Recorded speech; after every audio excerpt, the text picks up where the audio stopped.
Hey, this is Paolo from Trivium, and you're watching RockNlive. I guess where it all started when I got into metal was Metallica and Cliff Burton and obviously Jason Newsted. Those were the first two guys that I kind of noticed. Obviously Metallica being my favorite band then and still now.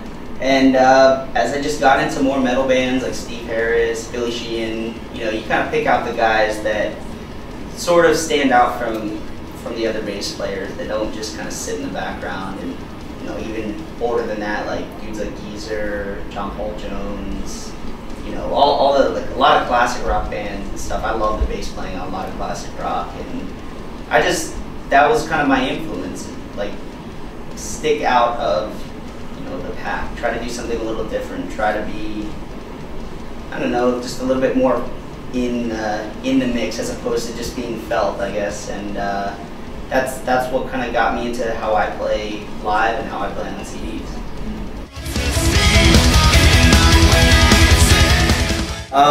Well, when I got into music, it was just random stuff. Like, listen, actually the first album I ever bought, it wasn't even an album, the first single I ever bought, I don't even know if this band was popular here, but they were called The Presidents of the United States of America. They had like some song called Monk. That was the first single I ever bought, and I was probably like 10, maybe 9 or 10. And yeah, just for a couple years I would listen to just random things. Then I got into bands like 311 and Sublime, kind of what my friends were listening to, and then I heard Metallica, and then that's where I kind of shifted more towards hard rock, heavy metal, and pretty much ever since that's been my favorite stuff.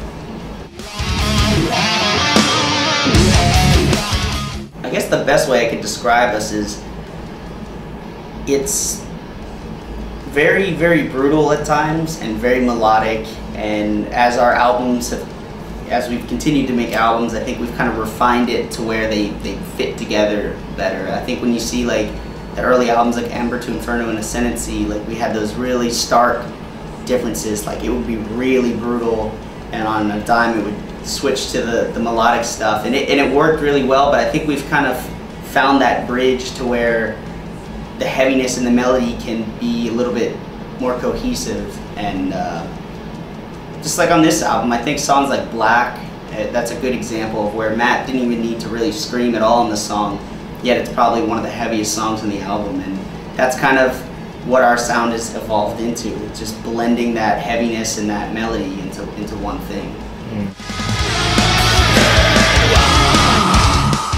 Well, I've been using BC Rich for like 6-7 years, and before I was endorsed by them, I had a bunch as well. So the one I play live is my newest signature bass. It's a Warlock. It's all natural wood finish and unfinished neck, which is something new for me. Play a lot faster with it. And then on the albums, I use a Mockingbird that I've had for a while. It's just sounds so good. I don't want to bring it on tour because I almost lost it once, and I don't want to lose that thing ever.